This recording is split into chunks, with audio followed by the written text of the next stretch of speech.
Bizda ko'pchilik mehnat ta'tilini haqiqiy ma'nosini tushunmaydi. Ayniqsa rahbarlar. Natijada xodimlar, mehnatkashlar u yoqdan bu yoqqa sarsoni sargardon bo'ladi. Do'stlar, aslida xodimlarga mehnat ta'tili berish uchun hatto ulardan ariza olish ham shart emas.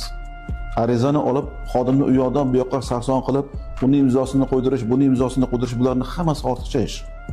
Mehnat kodeksining 228-moddasiga asosan tashkilotda avvaldan mehnat ta'tili jadvali tasdiqlangan bo'ladi.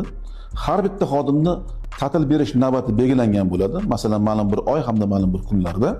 Hamda o'sha moddaga asosan ta'til jadvali bo'yicha xodimni navbati kelyaptimi? Ish beruvchi 15 kun oldin ogohlantiradida, buyruq chiqarib xodimni mehnat ta'tiliga chiqarib beradi. Ish beruvchi mana shu talablarga rioya qilmasa, u qonunni buzgan bo'ladi.